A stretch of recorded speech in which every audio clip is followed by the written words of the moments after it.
আজকে আমাদের বাংলাদেশেও এবং আজকের বিশ্বেও পরিবর্তনের ধারা শুরু হয়েছে। জায়গায় জায়গায় আমাদের বিজয় আস্তে আস্তে শুরু হয়েছে। বদর হয়েছে আফগানে, এরকম এক একটা বিজয়ের ধারা শুরু হয়েছে। হতে হতে একদিন সময় আসবে, বেশি দিন লাগবে না ইনশাআল্লাহ। আমাদের সময় হবে যেই সময় মক্কা বিজয়ের মতো চূড়ান্ত বিজয় এই দুনিয়াতে হবে, আমাদের হবে। 100 বছর যাবত যে আমরা মজলুম, খিলাফত ছাড়া এই মজলুম অবস্থার অবসান ঘটবে।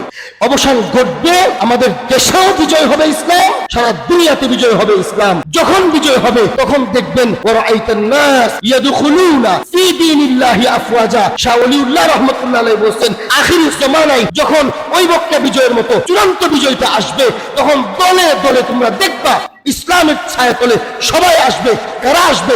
ইরানের সব শিয়া ইসলামের ছায়াতলে আসবে। খ্রিস্টানদের বিশাল একটা জগৎ ইসলামের ছায়াতলে আসবে। ঈসা আলাইহিস সালাম যখন আসবেন, তখন খ্রিস্টানরা দেখবে আমাদের নবী এখানে, উনি তো একত্ববাদের দাওয়াত দিচ্ছেন। তখন খ্রিস্টানদের বড় একটা অংশ ঈসা আলাইহিস সালামের অনুসারী হয়ে মুসলমান হবে। কি শিয়ারা যে মাহদীর অপেক্ষা করে, তারা তো কাল্পনিক কিছু দাবি করে, কিছু কল্পনা করে শিয়াদের ইমাম মাহদী হবে, কুফরের সাথে সম্পৃক্ত।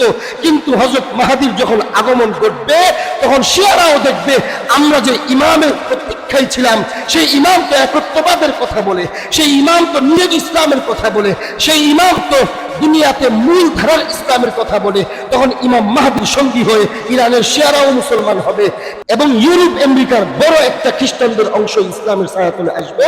ওয়ারাআইতান নাস ইয়াদখুলুনা ফি দীনিল্লাহি আফওয়াজা।